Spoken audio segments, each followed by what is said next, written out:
everyone, I'm Charlotte. And I'm Dina. Welcome to the Grim Curriculum. We are back to a good old-fashioned cannibal story, and an old-timey one at that. Today we are covering the story of Alfred Packer, a man with very little who in the winter of 1874 spent 57 days trapped in the San Juan Mountains with a group of fellow prospectors.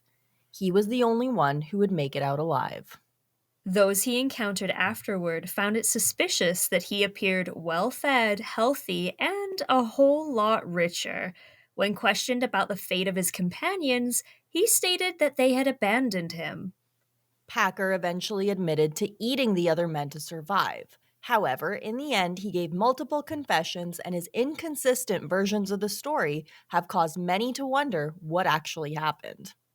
Before we get any further into this, we do want to clarify something about his name. In some reports, he is Alfred, while in others, he is Alfred. He essentially went by both. There are some stories about how Alfred came about. One of them was the fact that a tattoo artist misspelled his name. He found it amusing and kept it. He wasn't the most literate guy around, and some folks think he may have just had trouble spelling his own name. Either way, everything from military documents to his tombstone call him Alfred. Many other reports simply refer to him as A. Packer or Al Packer. For the remainder of this series, we will simply refer to him as Packer. Not much is known about his earlier years. The majority of the information we were able to find comes directly from the U.S. Census. Alfred Greiner Packer was born on January 21st, 1842 in Allegan County, Pennsylvania, which is close to Pittsburgh. We know he was one of 3 children born to James Packer and his wife Esther. His father was a cabinet maker who found work in Indiana and relocated his family to the area around the year 1850. Not much is known about his parents other than the fact that he didn't have a great relationship with his father. And I feel like most people in the early 1800s probably didn't have great relationships with their dads. It certainly seems to come across that way in a lot of stories, so you're probably onto something. During his late teen years, he moved to Minnesota, where he began working as a shoemaker. At the age of 20, he enlisted in the Union Army, where he saw battle during the Civil War. However, his Army career didn't last long. A mere 8 months later, he was served an honorable discharge after an epilepsy diagnosis. He moved to Iowa, where he attempted to enlist in the Army again. This time, 7 months went by before they removed him for the same reason. As far as we know, he didn't get up to a whole lot over the next 9 years or so. He traveled west and worked various jobs, including a hunter, teamster, and a ranch hand. However, due to his epilepsy, he had trouble holding down a job. He was also incredibly difficult to get along with, which probably didn't help. Those who knew him said that he was hard to trust because he had a reputation as a thief and a pathological liar who argued with most people he spoke to. He eventually found work as a miner and worked in various locations until his employers fired him. He spent the majority of his time working around the Colorado area, but eventually settled in Utah. Man, this guy's been a little bit of all over the place. Right? He's a traveling man. We hear stories about how dangerous it is to work in a mine nowadays. I can only imagine the nightmare of a workplace this would have been in the 1800s. Around this time, there were 2 now famous mining disasters. This, along with the countless incidents that resulted in mass casualties over the years.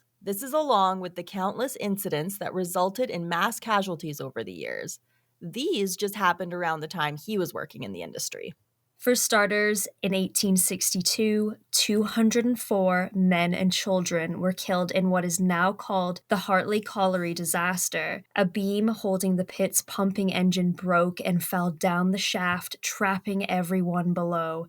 Despite a very valiant rescue effort, there were no survivors. 204 people, and kids for that matter. Oh my god. That's the thing we gotta remember. There were literal children working in these mines. In 1866, the worst mining disaster in England occurred when an explosion in a mine killed 361 people. This happened in the Oaks mine in Yorkshire when something called fire damp was ignited, causing the mine to explode.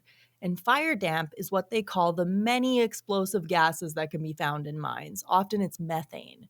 This was despite numerous workers striking for their safety for more than a decade prior. So, yeah, this is not a fun gig. I do remember learning about the, accident that happened in the Yorkshire mine when I was in primary school in England. Because I think in year 6, when you learn about the Victorians, it's definitely mentioned because they talk a whole lot about how kids did work in these mines. I was really gonna ask you that. I was wondering if that was something that was, like, common knowledge to you over there because 361 people, even back then, that is a huge loss. It's a humongous number, and a lot of my family is from Yorkshire, and my granddad's family members, his dad especially, they were all miners, and it's kind of funny actually that my granddad didn't also end up becoming a miner because that was just kind of the thing that happened. It was like, well, your granddad was one, your dad was one, you were gonna be one, your kids were probably gonna be one as well. It was definitely a handed down through the generations trade. I'm glad he wasn't. Yeah, honestly. Back to Packer. So eventually, he heard about a massive amount of gold that had been found in the fields of Breckenridge in Colorado. Groups of men, usually not known to each other, would often band together and get to work searching for fortune. A man named Bob McGrew wanted to lead a large expedition and rallied for any willing man to go with him if they wanted to strike gold themselves and become rich. A crew of men ranging from a strong and healthy 19-year-old to a 58-year-old with severe arthritis banded together and off they went. Very Red Dead Redemption. That the entire time I was researching this, I could not stop thinking about Red Dead Redemption. I mean, it's pretty on the nose. One of the members of the original group, George Tracy, would later say that they first encountered Packer 25 miles near their starting point by Provo. At first, he didn't really seem like the kind of guy that they wanted on their team. For starters, he had no money or supplies with him.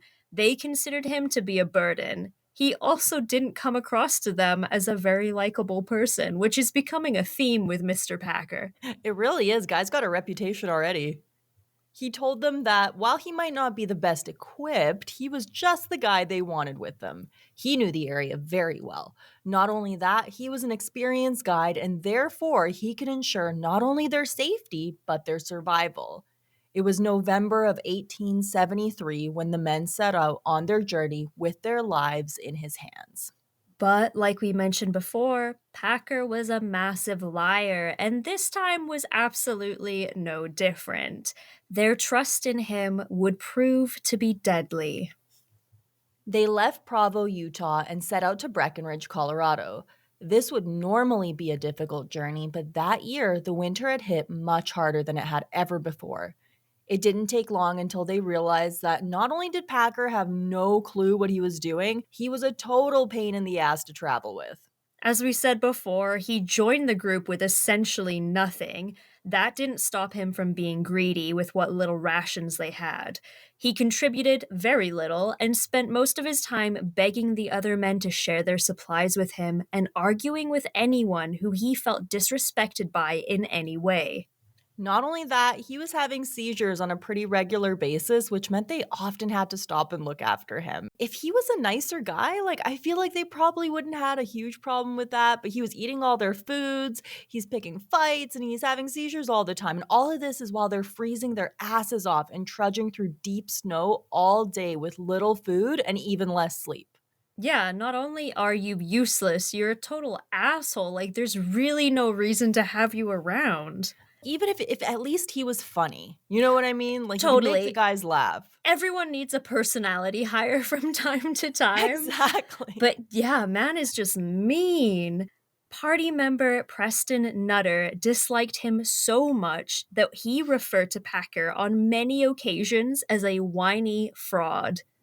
Since he had lied about his experience as a guide, they also got lost regularly. None of the men were familiar with the area, so essentially the best they could do was use a compass and head in the general direction they thought they should be going. Overall, the trip was already starting to be a bit of a nightmare. And then they started to run out of food. They didn't even really have the option of hunting because wild animals were scarce in the area. And even if they did, a lot of them had little experience when it came to hunting to begin with, let alone chasing around wild animals. They resorted to eating the feed they brought for their horses. They planned to kill and eat the horses themselves once that had run out.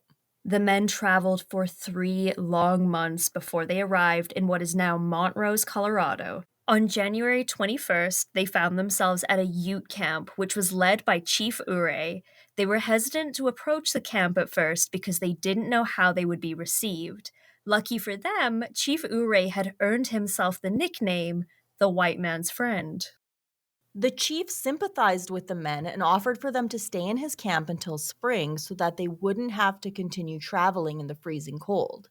He urged them not to make their journey during the winter and explained that it was so dangerous that not even members of the Ute tribe themselves dared put their lives at risk by leaving the camp. He assured the men that they would be safe and comfortable at his camp and that he and his men would share everything they had with them. The men initially agreed that this was the best course of action. However, after a few weeks, they started to talk of leaving again. Not because there was anything wrong with the camp. Chief Urey and his men were incredibly hospitable. Despite the fact that it still hadn't stopped snowing, they ensured that everyone was well fed, warm, and comfortable. But the men knew that they weren't the only ones after the golden Breckenridge, and they didn't want to miss out on any of it.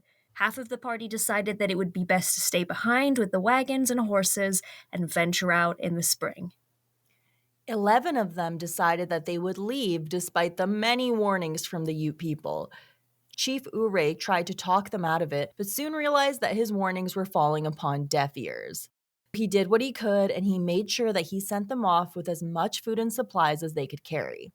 The original plan was to head to the closest outpost to the Ute camp and then head to Breckenridge. They ran this by the chief, who agreed that this was by far the best course of action. Packer, argumentative as always, told them that he thought this was a terrible idea because it would be way faster to take what he considered a more direct route. He was still adamant that he knew the area well and that they should listen to him. Out of the 11 men, 5 of them listened to Chief Urey. Their journey was incredibly difficult.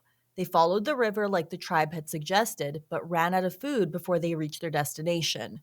They would have all likely died if they hadn't been found by a group of cowhands at the government cattle camp near Gunnison. The men took pity on them and allowed them to stay there until April when the weather improved. So, this is the second time that they've been lucky enough to stumble upon a group of people willing to help them. These guys were not well equipped. As for the others, 6 men, including Packer, decided the direct route would be the way to go. Along with them were Shannon Wilson Bell, Frank Butcher Miller, George California Noon, and Israel Swan. Let's think about this for a second. If you were in this situation, would you listen to the people who are native to that land and know it well, or some dumb guy who showed up with nothing and has done absolutely nothing but lie to you and eat all of your food so far? Yeah, the red flag radar for these guys is broken as hell because not only is he pissing them off constantly, but he's totally leading them astray and using their supplies and having seizures every 5 minutes, and they're still not willing to leave him behind. I'm honestly surprised they didn't at this point. I know, but you know what? They wanted that sweet, sweet gold. I guess so. Bob McGrew had a bad feeling about this from the start. He, like the chief, did what he could to best prepare Packer and the others for the 75-mile journey ahead of them. Chief Urey suggested that he take some horses and guide the men along the river until the conditions became too much for them to bear, and then return back to safety. Packer and his men followed the river on their own until they came upon a path that led to the mountain. With Chief Urey's ominous warnings in the back of their minds, they looked up at the treacherous path ahead of them and figured, it can't be that bad. And for the record, they barely had enough food to last them the journey. They also had no snowshoes or heavy clothing, and only a small amount of matches. As for weapons, they had 2 rifles, a hatchet, a few knives, a pistol, and a few rounds of ammo. What happened next is still a mystery to this day. Now, I gotta say, you know what this reminds me of? Hmm. Okay, we covered Dyatlov's Pass, Yes. and when they were going up that mountain, they were like, "Oh, this mountain is called by the local people literally the translation of 'don't go there,' and we're gonna go there." You know what? We can't all be rocket scientists. We can't all be brain surgeons. That is very true. 2 months later, a group of men were eating breakfast at the Los Pinos Indian Agency, and the door was flung open. They all raised their heads in surprise, only to see an almost frozen man with rags tied to his feet. He carried with him a rifle, a knife, a coffee pot, and a small satchel. He began begging for food and a place to stay. I don't know why, but I find the idea of him having this, like, random coffee pot so fucking funny. Because again, Red Dead Redemption, you just have random stuff in your inventory, and I just thought of him like Absolutely. that. Yeah, absolutely. And to have a coffee pot, but not say like a water skin or even, like a water bottle or something, it's kind of a random object to Right? have. They all quickly shot up to help the man in need. They prepared him a warm beverage and a meal. He wolfed it down, and just as quickly as he had consumed the meal, he vomited it back up. He explained to the men that he threw up as a result of his state of near starvation. I'm sorry I keep interrupting this, but is it just me or were people shockingly nice to him? I always picture this era of time as every man for himself kind of period, but it seems like everyone that encountered him was willing to help him not die, even though he was doing a ton of shit that should have killed him. No kidding. I mean, talk about the wild, wild west and being every man for himself. But like you say, it seems like most people are very hospitable. So maybe we should have a more positive look on them. Maybe we should. After they fed him, they gave him a copious amount of whiskey, and that is when Packer started talking. He began his tale with the goings on and Chief Uray's camp, saying that 5 men had hired him to take them to Breckenridge. According to him, things were going great until he developed a severe case of snow blindness.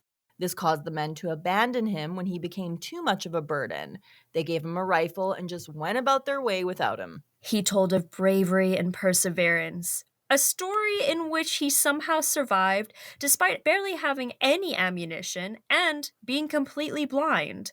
When they asked him how he kept from starving to death, he said he lived off of roots and rosebuds. And also, he left out the fact that he was eating all of these people's food, arguing with everyone, and having a major health crisis like all day, every day. But all right, Alfred Packer, all right. The men listened to what he had to say, but from the start, it didn't make much sense to them. First of all, he appeared a little too plump for a man who was supposedly days away from starving to death. Second, he claimed to be broke, but days later, he spent about $100 from a series of different wallets to pay for his accommodation in the nearby Dolan saloon. That's over $2,500 in today's money. As time went on, he frequented the saloon more and more, each time drinking to absolute excess and telling a different version of what had happened to him and his companions. Eventually, Preston Nutter, who had stayed behind at Chief Uray's camp, showed up at the saloon. He asked what had happened to the rest of the team, and Packer explained that things were going fine until his feet got, and I quote, wet and frozen. The members of his team had set up camp and left him there while they went out to look for food. Israel Swan left him his rifle for protection and swore they'd be back. As days went on, none of the men returned, and Packer assumed that they had left him behind, so he decided he needed to leave the camp himself before he died of starvation. Preston took one look at Packer, who again was shockingly plump considering what he had allegedly gone through. He also found it hard to believe that Swan would simply just give away his prized rifle to a man he seemed to absolutely loathe. The two began to argue, and the fight resulted in Preston loudly exclaiming that Packer should be hanged for what he had done to the men, whatever that happened to be. He would later be reported as saying the following about Packer. He was sulky, obstinate, and quarrelsome. He was a petty thief willing to take things that did not belong to him, whether of any value or not. Which, I mean, not untrue, as we've heard. And as all of this was happening, 2 of the men from the first party that had been rescued by the cowhands arrived at the Los Pinos Indian Agency where Packer was. Days later, they were joined by the three remaining men. One of them was Oliver D. Lautzenheiser. The men met up with General Charles Adams, who ran the agency, who had told them he had met with another man from their team, one Alfred Packer. General Adams recounted the tale that Packer had told them, and the men were immediately like, no, that's not what happened. They explained to him that the men would never leave one of their own behind, even if it was the generally disliked Packer. Lautzenheiser told General Adams that the one thing he could count on was that Packer was not to be trusted. He was a liar, a thief, and overall just a suspicious as hell kind of guy. When he saw the rifle, he immediately recognized it as belonging to the oldest member of Packer's crew. General Adams showed him a pipe that Packer had left behind, which the men took one look at and stated that it didn't belong to Packer, but to Shannon Bell, a man who disliked him and would have never given him one of his belongings. Lautzenheiser convinced General Adams to send a team of men to capture and arrest Packer so that they could take him in for questioning. They came up with a plan to get him to come with them under the guise of having him help find the missing men who had allegedly abandoned him. They found him just in time. He was gathering his things and getting ready to leave. As this happened, they found Preston Nutter once again fighting with him and threatening to hang him himself. Packer agreed to go with General Adams rather than face the wrath of Preston Nutter. Before they took off, Preston had a chat with the arresting officer and told him what he believed had happened. He told him about all the money Packer had spent, even though he didn't have two pennies to rub together when he first joined the party months prior. He also spoke to him about the suspicious amount of belongings that Packer had stated the other men had allegedly given him. When he arrived back at the camp, Packer came face to face with not only General Adams, but with the 5 men from the original party who were not happy to see him. I feel like that would have been awkward as I'm hell. sure he peed his little drawers. When asked about the money, Packer claimed he had received a loan from a man he had met before arriving at the camp. General Adams told him that if this was true, Packer wouldn't mind staying with them until he verified his claims, to which he agreed. General Adams gathered the 5 men as well as the arresting officer and created a small council so they could settle the matter. As all of this was happening, 2 Ute tribesmen burst into the building. They were holding pieces of what they called white man's meat that they had found on a hunt. Upon seeing this, Packer collapsed onto the ground and began crying and begging for mercy. Once he composed himself, he said he would give a full confession, but not before saying, It would not be the first time that people had been obliged to eat each other when they were hungry. the justification, my guy. People have been cannibals before. It happens. He then burst into tears, began crying again, and started telling them the story that would become one of the many confessions that he would tell over the course of decades. The agency clerk, a man named Herman Lauder, was the one who transcribed the first confession. We're going to be including the transcripts from both confessions in this episode a little bit later. The original story was that the men had left Chief Ure's camp with enough food and supplies to last the anticipated 2-week journey. However, the rough terrain and cold made it so they went through their provisions a lot faster than anticipated. They then survived off roots and rosebuds. Every few days, they managed to hunt a rabbit as well. As the men got more desperate, Packer noticed that they were all kind of side-eyeing each other with a hungry look. One day he left to gather firewood for the men. When he returned, he was shocked to find the men huddled around Israel Swan, who they had just killed with a hatchet. The 4 men then began to butcher the man, and Packer joined in. Not because he wanted to, because he had to. The men then divvied up the thousands of dollars that Swan had carried with him, and Packer took his rifle. The men ate as much of him as they could. Then they packed up the rest and continued with their journey. 2 days later, they were hungry again. They tried to find animals to hunt. When there were none to be found, they decided it was time to eat another one of the men. This time, they settled on Frank Miller for the sole reason that he was the heaviest of the men and therefore would be able to provide them with the most amount of meat. They killed him with a blow to the head as he was bent over picking up some firewood. He was then butchered and they feasted upon his flesh. Packer took his knife, and then the men divided up Miller's share of Israel Swan's money. The weather continued to worsen, which only increased their desperation. Eventually, James Humphrey was chosen, with George Noon following him. The only men left were Packer and Shannon Bell. The two of them made a pact where they promised they wouldn't eat each other. They agreed that they would say the other men had died due to the harsh weather conditions. Things with the two of them were going fine at first, and they found some small animals to hunt, and it appeared that they would survive the terrible journey. One morning, according to Packer, Shannon Bell shot up from a deep sleep screaming that he couldn't take it anymore. He grabbed his rifle and began to threaten Packer with it, saying that no matter what, one of them would have to be eaten. The two fought, and eventually Packer was able to hit Bell in the head, which caused him to die. Once Shannon Bell was dead, Packer began to butcher him. He ate what he could and packed up the remainder of his flesh for what remained of the journey. He also took the entirety of the money they had taken from Swan. He then set on his way, thinking that there was no chance he would ever make it out alive. To his shock, he saw the Los Pinos Indian Agency. In order to alleviate suspicion, he threw the remaining flesh onto the ground for animals to eat. He said to the men that he did this with a huge amount of hesitation, not because he didn't want the meat to go to waste, but because at this point he had grown quite fond of it.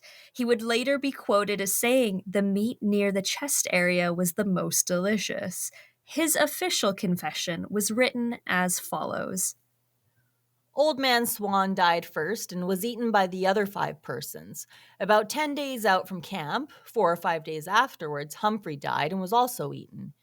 He had about $133. I found the pocketbook and took the money. Sometime afterwards, while I was carrying wood, the butcher was killed, as the other 2 told me accidentally, and he was eaten. Bell shot California with Swan's gun, and I killed Bell, shot him, covered up the remains, and took a large piece along. Then I traveled 14 days into the agency.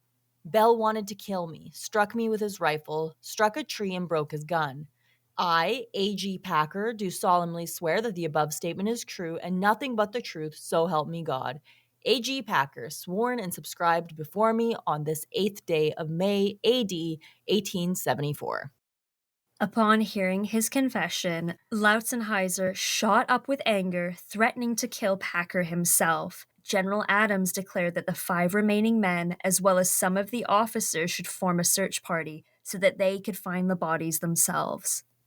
The 5 men immediately thought this story was absolute bullshit. And my takeaway from this that I wonder, and I want to know if you agree. These men, they mostly got along with each other, except for Packer. So, like, no one really seemed to like him. So, I'm not a prospector, nor am I a cannibal. But wouldn't you eat the guy everyone disliked the most first? I absolutely. Yeah, 100%. There's no way when the rest of them seem to speak quite fondly and, kindly of each other, they knew enough about each other that they could say for certain things, like no, they would never have given away their prized possessions and things like that.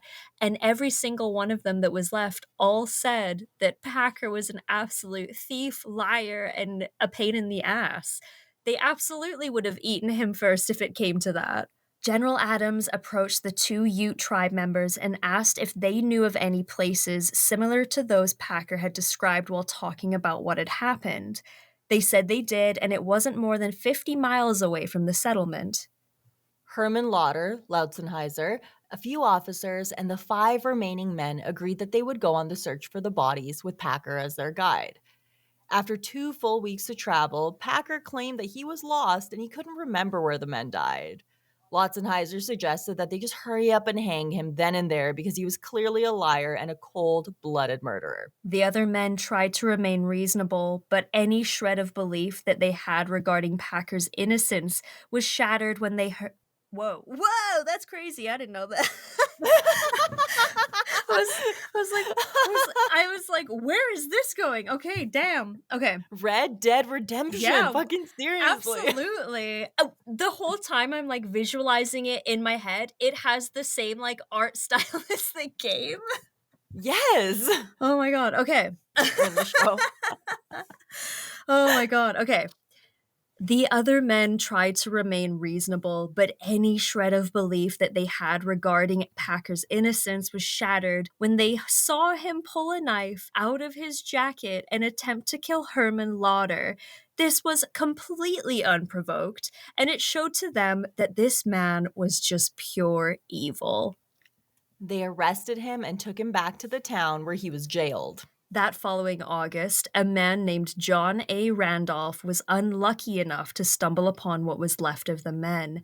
He was an illustrator for Harper's Weekly magazine, and his illustrations of the scene would find their way into true crime history.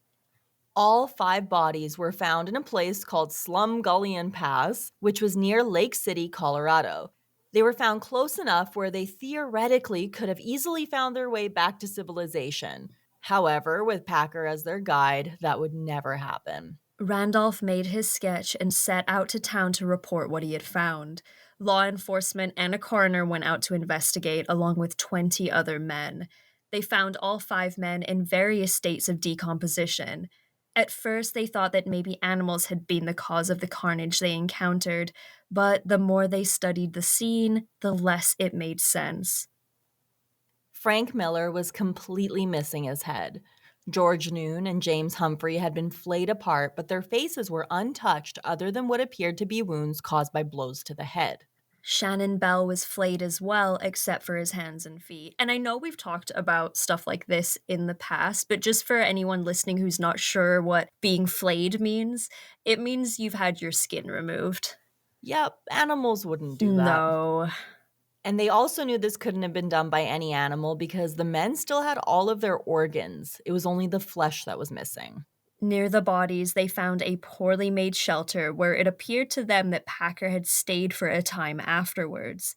The original theory was that Packer had killed the men and was unable to leave the shelter he made due to a blizzard.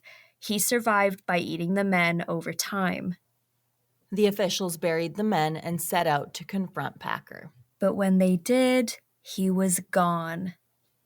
It's believed that many locals had taken issue with the fact that it had been months and they had no actual proof of Packer's crimes. They were upset about their tax money being used to house a man that they couldn't confirm was guilty or not. It's thought that someone slipped him a key, which allowed him to escape, oh my, can you imagine? Like, they think this guy has no reason being jailed, and then he escapes, and they're like, oh, well.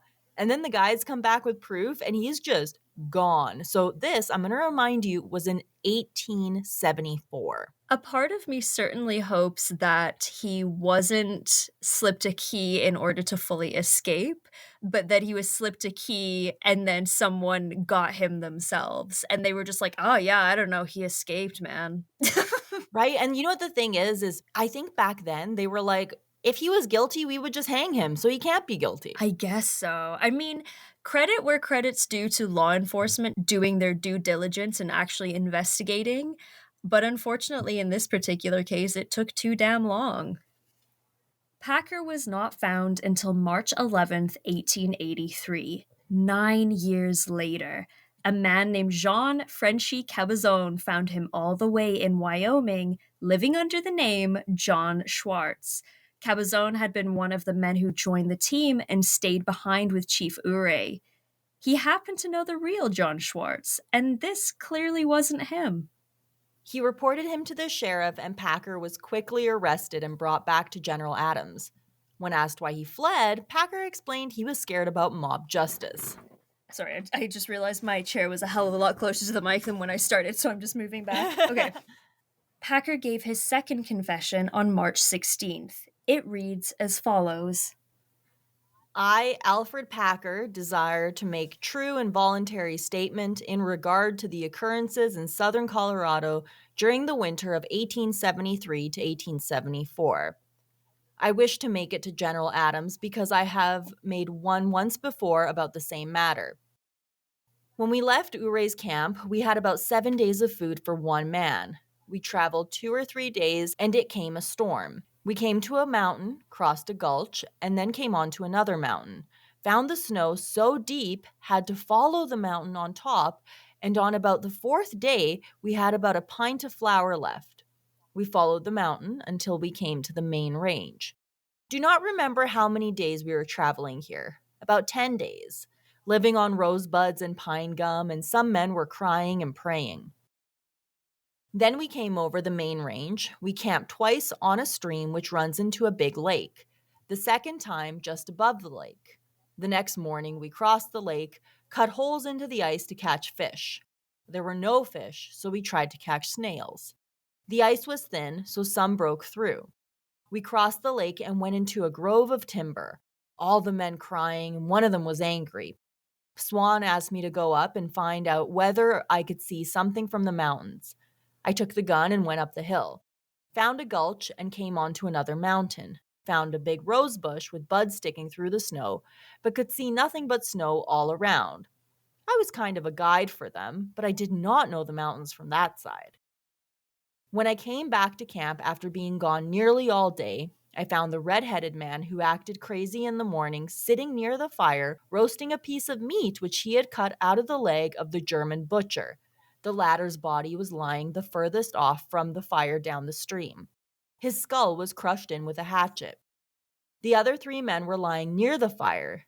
They were cut in the forehead with the hatchet. Some had 2, some 3 cuts. I came within a rod of the fire.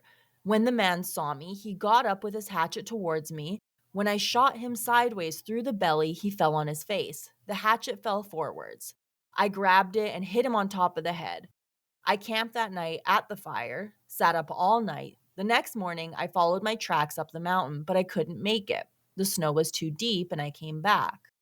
I went sideways into a piece of pine timber, set up 2 sticks and covered it with pine boughs, and then made a shelter about 3 feet high. This was my camp until I came out. I went back to the fire, covered the men up, and fetched to the camp the piece of meat that was near the fire. I made a new fire near my camp and cooked the piece of meat and ate it. Can I just say, I mean, this is quite a long confession, as we're seeing so far, and it's not even half over. He's already lying again because there's no way I believe this story one bit. He's a fucking liar. You could tell me at this point he said, "My name is Alfred Packer," and I'm going to be like, No liar. kidding. In fact, I'm doubting anything at this point, except that we know he's a fucking liar. That's really the only truth to the Oh story. man, continue, please. I tried to get away every day, but could not, so I lived off the flesh of these men, the bigger part of the 60 days I was out. Then the snow began to have a crust, and I started up the creek to a place where a big slide seemed to come down the mountain of yellowish clay. There I started to get up, but my feet got wet, and having only pieces of blanket around them, I froze my feet under the toes, and I camped out before I reached the top of the hill, making a fire on top of a log. You know what this reminds me Hmm. of? When you're lying and you add too much to the That's story. exactly it. There's too much detail. And on 2 logs close together, I camped there. I cooked some of the flesh and carried it with me for food. I carried 1 blanket. There was $70 amongst the men. I fetched it out with me and 1 gun. The red-headed man had a $50 bill in his pocket, and all the others together only had $20. I had $20 myself. That's a lie. He'd had no money. Exactly. If there was any more money in the outfit, I did not know of it, and it remains there. At the last camp, just before I reached the agency, I ate my last piece of meat. This meat I cooked at the camp before I started out, and I put it into a bag and carried the bag with me. I could not eat but little at a time. When I went out with the party to search for the bodies, we came to the mountains overlooking the stream, but I did not take them any further. I did not want to go back to the camp myself. If I had stood in that vicinity longer, I would have taken you, Mr. Adams, right to the place. But they advised me to go away. When I was at the sheriff in Saguache, I was passed a key made out of a penknife blade with which I could unlock the irons. I went to the Arkansas and I worked all summer for John Gill, 18 miles below Pueblo. Then I rented Gilbert's ranch still further down, put in a crop of corn, sold it to John Gill, and went to Arizona, state of Colorado County. I, Al Packer, of my own free will and voluntarily do swear that the above statement is true, the whole truth, and nothing but the truth, so help me God. Again, it's like the first confession, but just he's elaborated a little more, but it's all bullshit. Well, he's had 9 years to come up with a story. Do we ever find out what actually happened? I'm assuming we don't because he's the only survivor of the actual incident. Maybe. We'll Oh, have to wait okay, and okay, I see. won't speculate too much then. When it was questioned as to why he just didn't tell this story the first time around, Packer exclaimed, I was excited. I wanted to say something, and the story, as I told it, came first to my mind. it was assumed by many at the time that the reason Packer had joined the men to begin with was so he could lead them into the wilderness, kill them, and rob them. After all, he was the only one who didn't have anything with him to begin with. For starters, the family of Israel Swan explained that this had to be the case. Swan had left with a huge amount of cash and gold, close to Ooh. $160,000 in today's money. They stated that the other men could have possibly been a part of the scheme to murder and rob Swan, or they could have just simply been witnesses who were killed so they couldn't talk afterwards. The trial of Alfred Packer was set to begin on April 6th. He pled not guilty. It was determined that Swan's remains show that he fought for his life, while the other men appear to have been killed in their sleep. After a week long series of witness testimonies and examinations, he was found guilty of the premeditated murder of Israel Swan. His punishment would be to hang until he was dead. Now, I found two different quotes from the judge regarding this. The first one's a little long, but the court records indicate his statement to read. It becomes my duty as the judge of this court to enforce the verdict of the jury rendered in your case and impose on you the judgment which the law fixes as the punishment of the crime you have committed. It is a solemn, painful duty to perform. I would to God the cup might pass from me. You have had a fair and impartial trial. You have been faithfully and earnestly defended by able counsel. The presiding judge of this course, upon his oath and hid conscience, has labored to be honest and impartial in the trial of your case, and in all doubtful questions presented you have had the benefit of the doubt. A jury of 12 honest citizens of the county have sat in judgment on your case. Upon their oaths, they find you guilty of willful and premeditated murder, a murder revolting in all its details. In 1874, you, in company with 5 companions, passed through this beautiful mountain valley where stands the town of Lake City. At this time, the hand of man had not marred the beauties of nature. The picture was fresh from the hand of the great artist who created it. You and your companions camped at the banks of a stream as pure and beautiful as ever traced by the finger of God upon the bosom of the earth. Your every surrounding was calculated to impress upon your heart and nature the omnipotence of deity and the helplessness of your own feeble life. In this goodly favored spot, you conceived your murderous designs. I really like this. He's going in on him with the Right? fear of God in him. He's really, really munching up that tree. You and your victims had had a weary march, and when the shadow of the mountains fell upon your little party and night drew her sable curtain around you, your unsuspecting victims lay down the ground and were soon lost in the sleep of the weary. When thus sweetly unconscious of danger from any quarter, and particularly from you, their trusted companion, you cruelly and brutally slew them all. Whether your murderous hand was guided by the misty light of the moon or the flickering blaze of the campfire, you can only tell. No eye saw the bloody deed performed, no ear save your own caught the groans of your dying victims. You then and there robbed the living of life, and then robbed the dead of the reward of honest toil which they had accumulated, at least so say the jury. To the other sickening details of your crime I will not refer. Silence is kindness.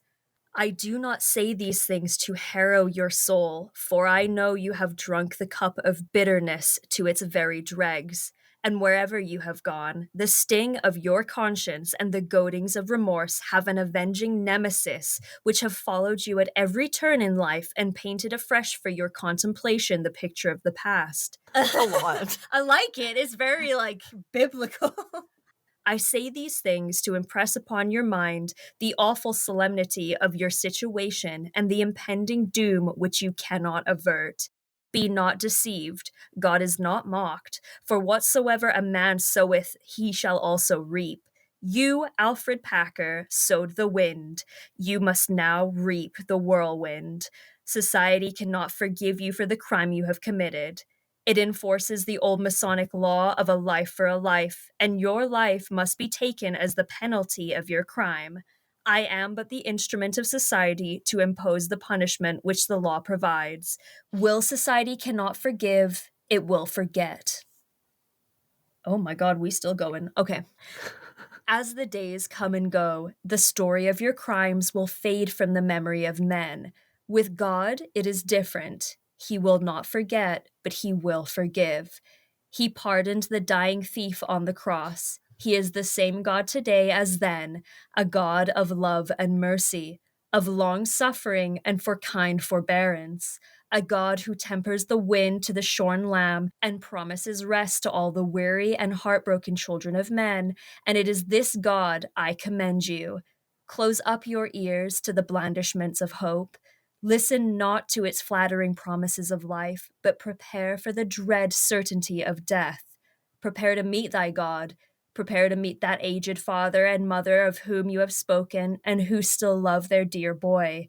For 9 long years you have been a wanderer upon the face of the earth, bowed and broken in spirit, no home, no loves, no ties to bind you to earth. You have been indeed a poor, pitiable waif of humanity. I hope and pray that in the spirit land to which you are so fast and surely drifting, that you will find peace and rest your weary spirit for which this world cannot give. Alfred Packer, the judgment of this court is that you be removed from hence to the jail of Hinsdale County, and there be confined until the 19th day of May, A.D. 1883, and that on said 19th day of May 1883, you be taken from thence by the sheriff of Hinsdale County to a place of execution prepared for this purpose, at some point within the corporate limits of the town of Lake City, in the said county of Hinsdale, between the hours of 10 a.m. and 3 p.m. of said day, you then and there, by the said sheriff, be hung by the neck until you are dead, dead, dead, and may God have mercy upon your soul. Whoo! He was getting paid by the minute. Yeah, he 100% was. Paid by the minute, paid by the word. Right? He's like, this is my moment. There might be scouts in the audience. I gotta look Not good. to go off, I'm going to go off on a teeny tangent. For those of you that have seen the Moby Dick movie, the black and white one with Gregory Peck as Captain Ahab, I have been forced to sit through it many times because it's one of my dad's favorites. There's a scene in the very beginning where this preacher is giving a sermon, and the actor that performs it is fantastic, but he speaks for like 5 minutes straight, and there is no cuts, nothing. He just goes straight off, and I feel like him and that judge were having words. So the funny thing to me about this all is Harry Dolan, who was at the trial, stated that the judge loudly exclaimed, "This" instead, and Charlotte's gonna read it exactly as it was Bearing written. in mind the tirade I just went on, the biblical tirade. Okay, I'm gonna say it exactly as it's written down. Stand up, you voracious man-eating son of a bitch, and receive your sentence. When you came to Hinsdale County, there was 7 Democrats, but you ate 5 of them, goddamn ya. I sentence you to be hanged by the neck until you're dead, dead, dead as a warning sign again, reducing the Democratic population of this county. Packer, you Republican cannibal, I would sentence you to hell, but the statutes forbid it. Oh my god, I am in love with both sides of this coin, I tell you what. Those are 2 very different men, aren't they? I am here for both. So Alfred Packer, when all of this was said and done, was spared from his death sentence thanks to a Oh technicality. my god, we went through all that and he was spared? Oh, Lord have mercy. That judge must have been pissed. No kidding. So it was found that in 1874, murder statutes in the state were replaced by a savings clause. The technicality was that he couldn't be sentenced by the state because when the crimes happened, Colorado was not yet technically a state. It was a territory. Are you fucking joking?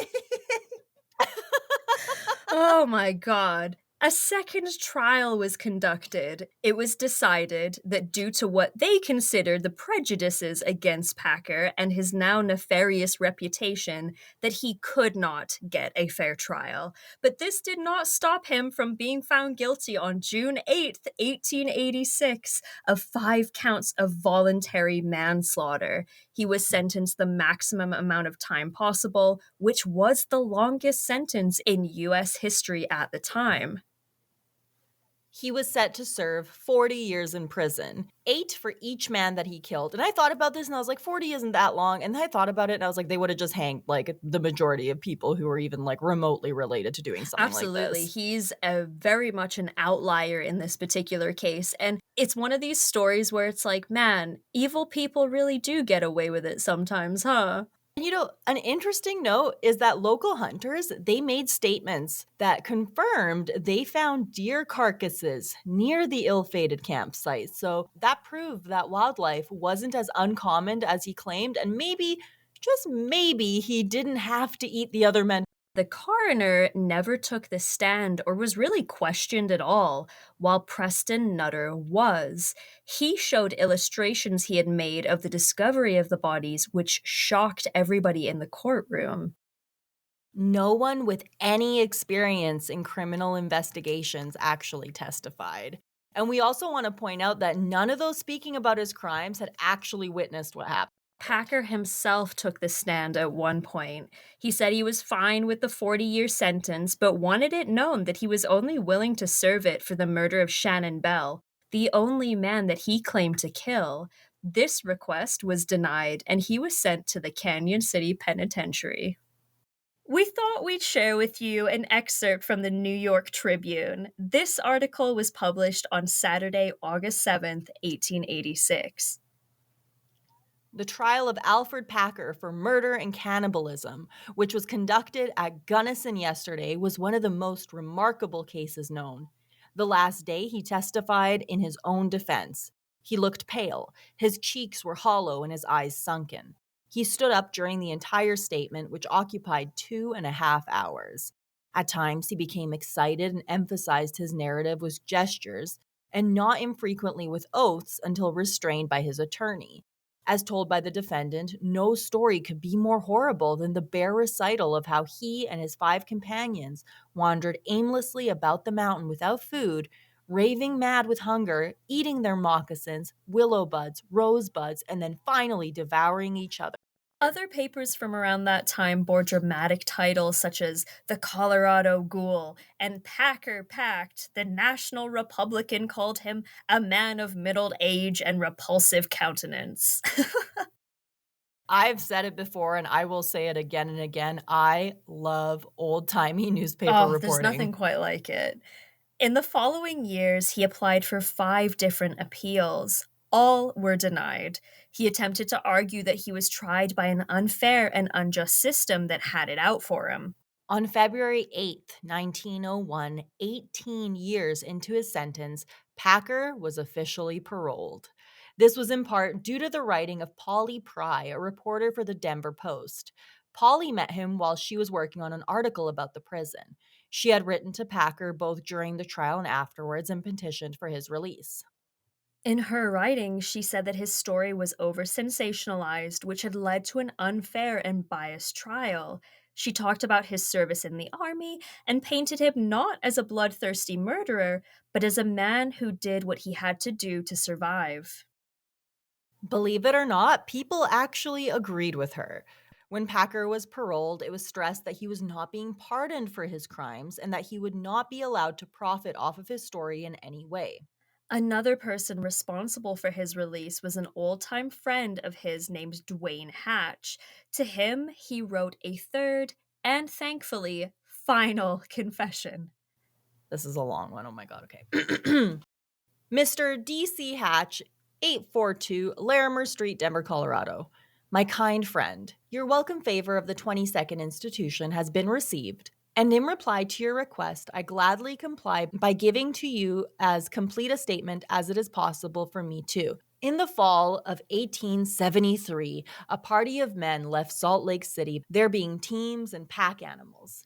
In leaving, we were deficient in supplies for the entire journey. But this matter can hardly be attributed to myself or anyone else of the party of 21, for the agreement was that the men who owned the teams were to furnish our sustenance. But unfortunately, our supplies were exhausted by the time we reached the Green River at the head of Colorado. And now, my kind friend, let me impress upon you the painful fact that thus early in our journey, we were suffering most terrible from the pangs of hunger. For about 5 days, we had been surviving off horse feed, which was chopped barley. Just at this point, we, Ure, and a band of 50 Indians, from whom we received assistance, and being informed by Chief Ure that the mountains were impassable owing to the great amount of snow, we availed ourselves of his invitation and camped within 2 miles of him, and from whom we purchased supplies. After being in this camp for about 1 week, a man by the name of Lutzenheiser and 4 other men started for the agency, having been informed by Chief Ure that from his camp to the Indian agency was 40 miles, while in fact, by airline, it was 80 miles. Lutzenheiser and his party had no other provisions, only what each man carried, they being on foot. As a result, their provisions soon became exhausted, and these 5 men had concluded to cast lot to see who should be food for the others. But just at this time, a coyote was seen, which was immediately killed and was the means of saving one of the party from a tragical fate. And as this party neared the cattle camp where Gunnison now stands, Lutzenheiser saw a cow fast in the snow and he crawled up to her and shot her with his revolver. The man who had charge of the cattle happened to be out looking for his herd, saw the tracks which Lutzenheiser had left, and following these tracks, he soon found Lutzenheiser in an exhausted condition. He took him into this camp and followed his trail back and found the remaining 4 of the party, who he also took into the camp. A man by the name of George Driver being the last who was carrying the head of the coyote. Here they remained until they became physically recruited when they started for the Los Pinos agency, which was 40 miles into the mountains, at which place they were picked up again in a fainting condition, all of which was sworn to at the time of my trial and is a matter of court record. And now I return to my own party, which composed of 6 men, myself included, there being 2 trails to the agency, one about a week after Lutzenheiser's party left. We took the upper trail for the purpose of reaching the same destination. We were also on foot and carried what provisions we could in blankets. After 9 days, our provisions were entirely exhausted. The snow being deep, we were compelled to keep on top of the divide in order to travel at all. And these divides led to the top of the Rocky Mountains.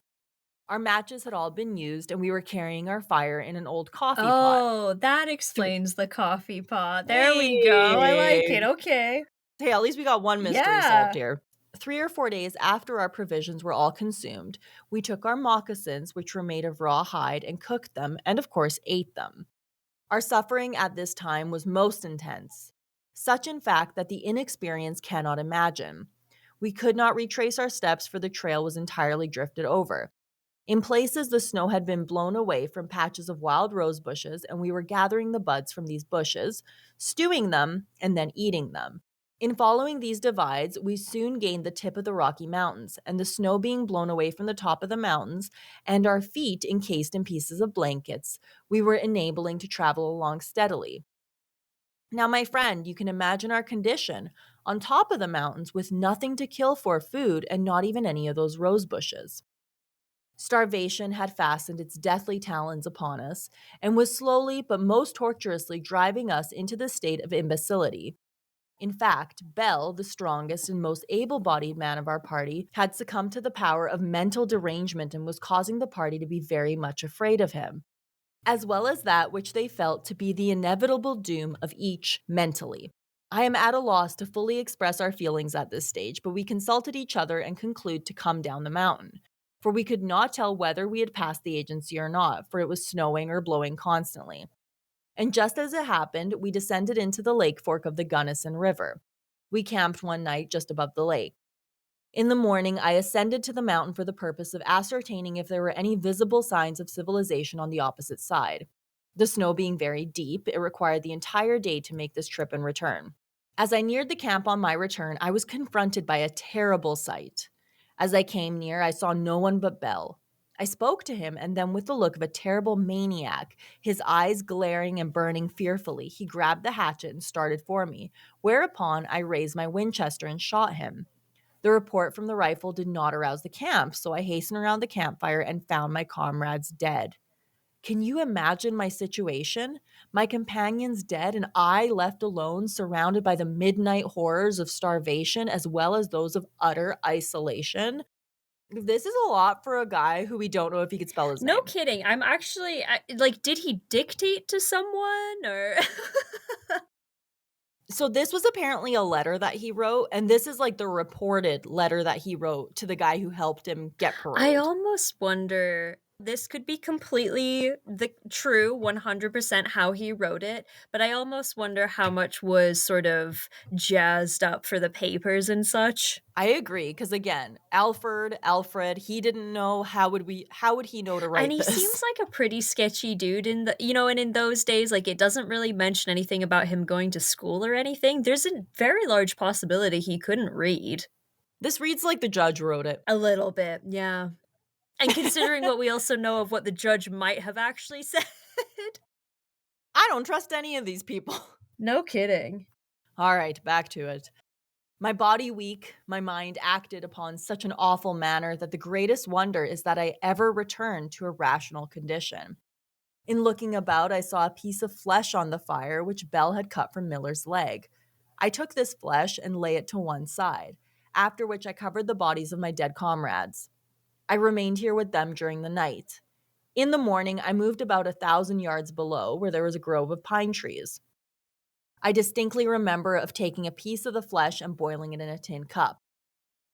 I also know that I became sick and suffered most terribly.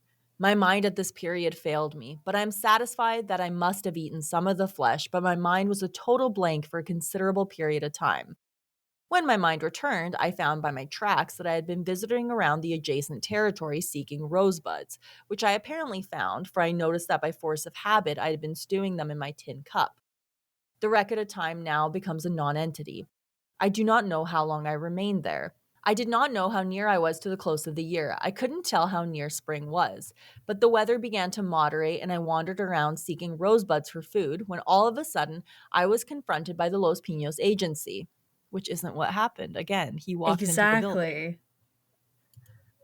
It would be a mild assertion for me to say that I was surprised, and most agreeable it was too. I found that in my searching for food and civilization, I had traveled 40 miles from the Lake Fork to the Gunnison. For 3 weeks, I was taken care of at the agency. I've learned that Lutzenheiser and his party had crossed the mountains into Sea-Watch. The remaining of the 21 men, now at the end of the 3 weeks, came through with a band of Indians.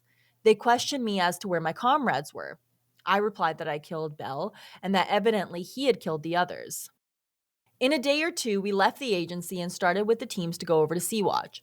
We remained in Sea-Watch until General Adams, the agent, returned from Denver. I then explained to the general all I knew about my dead comrades, and an expedition was fitted out to return and bury them.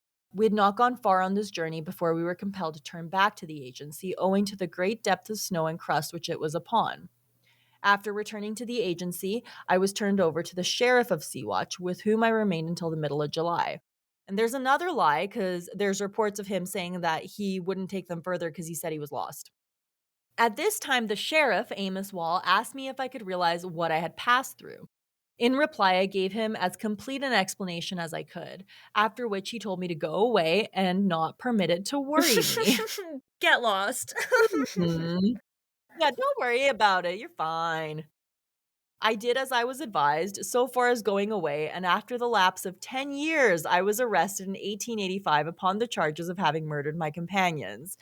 He doesn't say he was in jail and he broke out. He says the sheriff was like, buddy, don't worry about it. Yeah, no.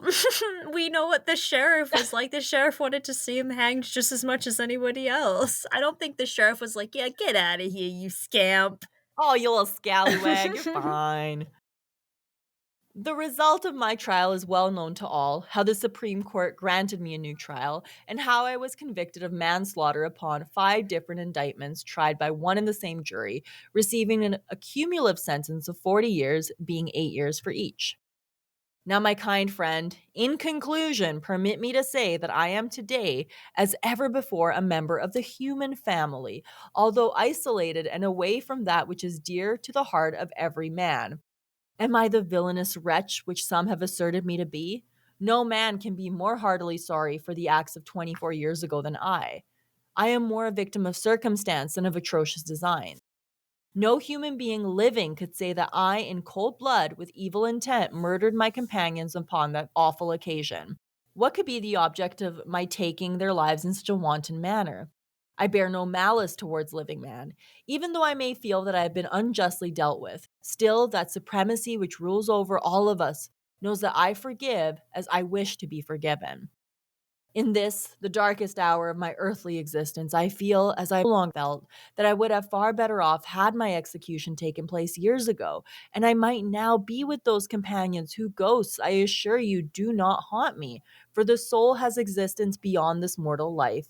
Each and every one of those unfortunate men knows that I'm innocent. As it is, there is some unexplainable power which refrains my hand from freeing my soul. Hence, all the brightness in the firmament of my earthly future is centered in the hope that I may eventually be given an opportunity of proving to the world that I am less black than has been painted. And to all of my kind friends, I can but reiterate that my heart today, as before, abounds with thankful gratitude for your many expressions of goodwill. I should like to be set at liberty under the banner of a pardon. But if that should not be deemed best, I would gladly avail myself of the opportunity that a commute would give of showing that I came into existence under circumstances similar to that of others, and that I still possess a desire to live and do right.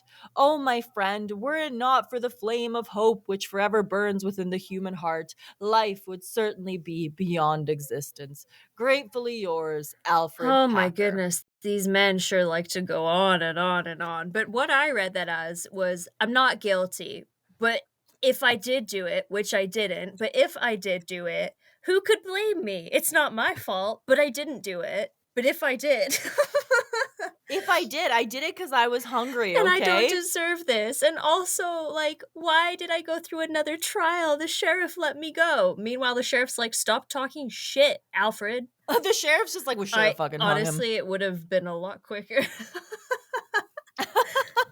He would have said that entire speech as he had the noose around his neck to just like stop them from hanging him right away, just like buying as much time as No possible. kidding. Alfred Packer died at the age of 65. His official cause of death was listed as dementia, trouble, and worry, although it is likely that he had suffered a stroke. It seems that towards the end of his life, he had a very different reputation than those who knew him during his younger years. He was reported to be well liked and a wonderful storyteller, which I'm seeing it's he's telling Mhm. quite a story. Many accounts also state that he was a longtime I feel vegetarian. like we're, doth the lady protest too much? It's like, no, I wasn't a cannibal. I'm a vegetarian. I would never. I wouldn't eat a man, I wouldn't even eat a cow. Despite his very selfish reputation, he was known to be a super charitable guy and a friendly man near the end. It is also rumored that his last words were, I am not guilty of the charge.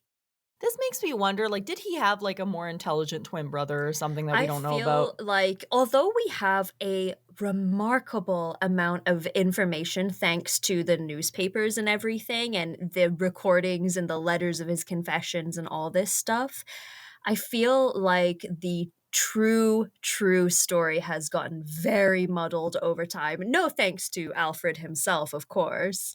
I wonder if the M truth is honestly somewhere in between all of this.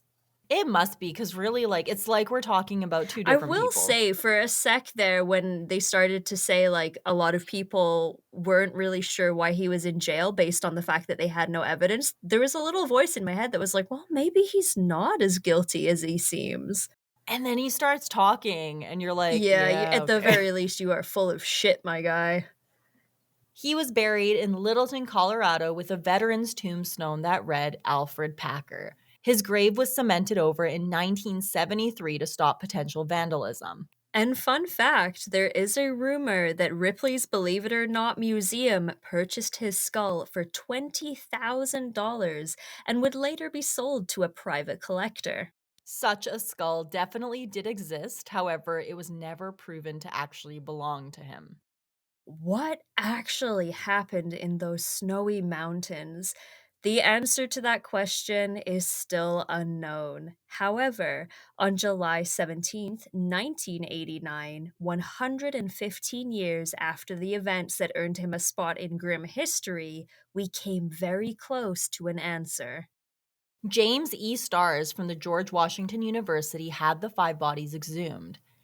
And crazy fact, the area that they were buried in was then the site of a surgeon's home near the end of his driveway, and the bodies were found only 13 inches below ground level. Whoa, that's crazy. Can you imagine you're just doing some driveway renovations and you dig up five old boys?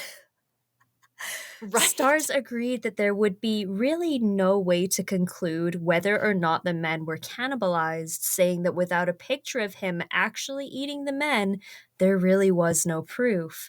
However, they did determine that Packer had most likely killed all of the men himself, quite possibly just for the sole purpose of robbing them. The skeletal remains showed signs of blunt force trauma. There were still some fabric fibers attached to their skulls, which indicated that they were probably covered with blankets after being killed. Some of the bones also bore evidence of defensive wounds, which suggested a few of the men had attempted to fight him off. They did have some evidence that pieces of them were then carved off, which could possibly indicate that they were eaten, but again, there was no real way to prove that fully. A later study in 1994 showed that Shannon Bell had been shot twice and that his wallet also had a bullet hole through it. Fragments from that were matched to the gun that Packer had carried with him, which was now in a museum. It has been 151 years since Alfred Packer allegedly committed the crimes that almost cost him his own life. Even today, scholars are unsure of what exactly happened, although the most likely story is that he killed multiple innocent men and then robbed them. We would love to know your theories, dear listeners. So if you have them, email us at thegrimcurriculum@gmail.com to share them because I am very curious. And speaking of curious, Charlotte, what do you think? I think he very likely did kill the men, based on the fact that he was such an ornery pain in the ass little shit, and they still chose to keep him around and not leave a man behind when they very well could have, even just for his health issues alone. That indicates to me that they didn't really have any beef with him apart from the fact that he was annoying and a little thief. I think if truly they wanted to cannibalize anyone, it would have been him first. And I think he more than likely wanted to rob them, and eating them was just to survive. I would certainly not want to be in a court of law accused of any crime during this No. time period. But in my eyes, all signs point to yes. I believe Packer did kill the men. I think he ate them too, because after all, this was just a few years after the ill fated Donner Party had happened. And that's one of my favorite stories of all time. It's going to be one that we cover soon. So don't worry, those of you who are familiar with it. I freaking love that story. But people venturing out into the wilderness and eating each other, it wasn't completely unheard of. And also the fact that he had nothing when they met and thousands upon thousands of dollars when he turned up by himself is sus as Yes, and fuck. thousands of dollars in those days was worth a hell of a lot more than it is now. He was walking around with the equivalent of like a house in his pocket. Which, for someone that everyone claimed didn't have a penny to scratch his wee booty on, that's a lot of moolah. And he liked to steal. So, I mean, again, all signs point to Packer. But the reality of it is that this was so long ago that we're probably never going to actually know the truth. But either way, I hope you all liked this episode. I know it's a lot longer than our normal content, but there were too many juicy, glorious pieces of written history that we just had to share. These historic cases, they are the kind of thing that got me into true crime in the first place. And getting to cover them, it makes me so happy. For all of you grim OGs out there that have been listening, you'll remember back, was it episode 35? Mr. Pierce, the Australian convict who also cannibalized his fellow escapees. Sometimes you just got to eat people, I guess. Survival, I suppose, but We know that Mr. Packer killed because he wanted to rob, not necessarily because he had to eat, and then hearing the fact that they found, like, deer and stuff afterwards too. I think what it boils down to is he was a thief and he was lazy. We know he was lazy. So he's probably like, do I need to hunt? I could just kill these guys and then I have meat and money. Yep, it was kind of a win-win for him. Do we think Mr. Alfred Packer is innocent? Do we think he's guilty, or do we think it's somewhere in between? I really am looking forward to finding out what people think about this one because again, it's fascinating. And to me, it's hard for me to think that he wasn't guilty because I'm pretty fucking Yeah, if he wasn't convinced. guilty of murder, he was certainly guilty of a lot of other things. All right, dear listeners, it is that time again. We would like to thank our glorious, beautiful, wonderful, grim VIPs and up. And those are the lovely folks who support us on Patreon. Please check us out on there. We're adding new content all the time. We're going to be reworking it. All of the proceeds from that go towards our brand new shining studio that we're working on. And the sooner we get that set up, the sooner you get to see our faces. Exactly, that juicy, juicy video content. So a huge thank you to Mayhem Mudkip, Kevinus Musicus, Brian, Hillary, Judy, Atlantean Jedi, Bob, and Lisa. Y'all are the Titty City. Thank you so much for your support. And thank you to everybody else out there across the interwebs. Whether you listen, whether you follow us on social media, or whether you're doing all of the above, we appreciate the heck out of you. Without you guys, this wouldn't be nearly as big and as fun as it has been, and we grow a little bit more all the time. So, mwah, mwah, mwah, mwah, we love you. And the cool thing is, actually, this week was one of our best weeks for new listeners ever. Yeah, we've seen a lot of new folks across pretty much every platform. So, hello, welcome. Hi.